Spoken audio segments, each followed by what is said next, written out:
So when we're looking at how to avoid toxins in our homes, there's the 8 pillars of wellness. So, we're not going to go through all of those things, but you can see physical makes sense. Social, what kind of social supports do you have to help you with staying safe and healthy? Emotional is a big one. I mean, you could be physically doing all the right things, but emotionally, if you're distraught or not feeling balanced, that's going to affect your health in some ways, right?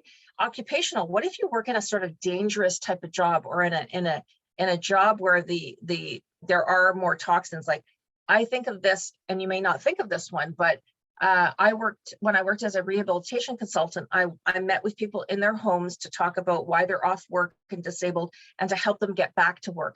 Do you know how many people I saw with that ended up with cancer because they worked in a paint store? Can you believe that?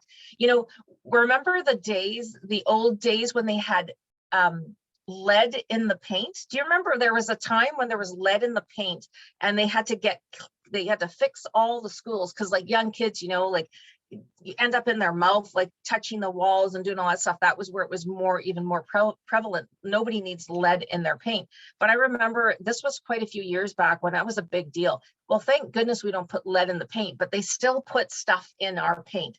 So when I was doing this job of mine for 12 years, I saw 4 people, and they were men because they worked in the paint store at the hardware store, that ended up with the same kind of rare-ish disease, cancer.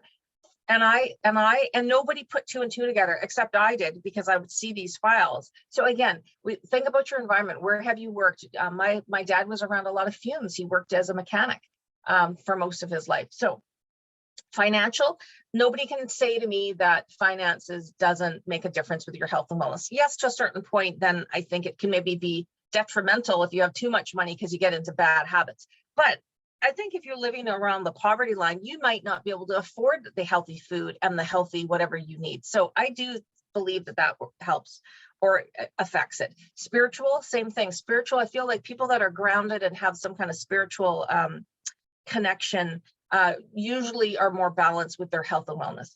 Intellectual as well.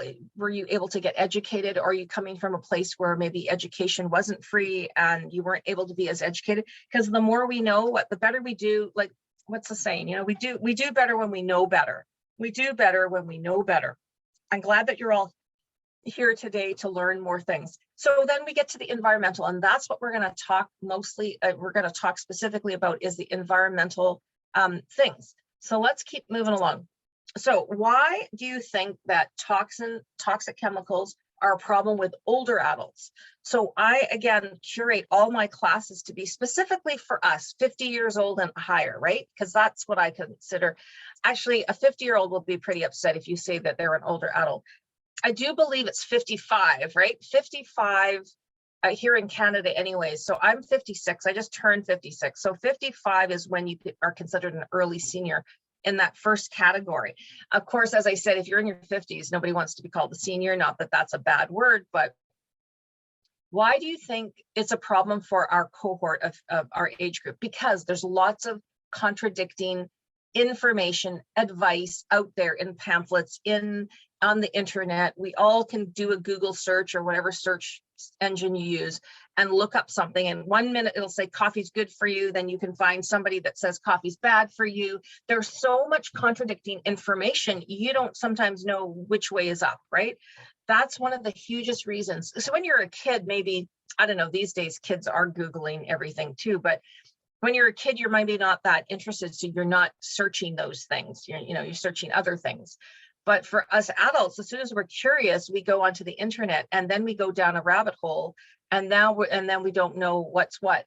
What I always suggest to all of you is, when that happens, I want you to make sure whatever you're reading, that you go scroll all the way down to the bottom and find out who is subsidizing this article. Is it because they're trying to sell you their toothpaste? Is it because they're against, they want you to enjoy it, like the sugar industry did that with, they brought fat out, fat's bad. Do you remember that actually happened to all of us, and we all got affected at the time when sugar was being touted? Like, I don't know, it was a fight between sugar and fat. And so the sugar industry, did all this marketing to all of us to say fat's bad, fat's bad. So then we all went to low fat. Did that help us? No, we all got fatter, bigger because of all the sugar in these low fat things. So again, marketing, who's got the money? Who's got the wallet? What is the saying? I think that's the fattest wallet, who can do all these things.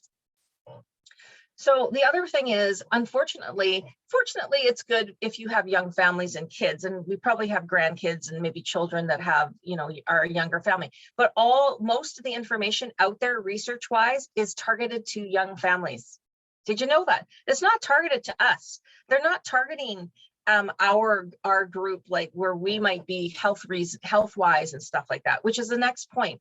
Older adults may be at higher risk of some of these toxins that are in our environment because of our age, and then the probability of probably having one or two medical conditions. So it doesn't mean we're all sick when we get to a certain age. It just means we're at higher risk of having, emphysema, or, having arthritis, or having diabetes. And therefore, these toxins are worse for us. But the studies don't tell us that, because the studies are really all about the younger families. Now, toxins, these are the two that it was like an aha for me when I realized, oh yeah, that's true.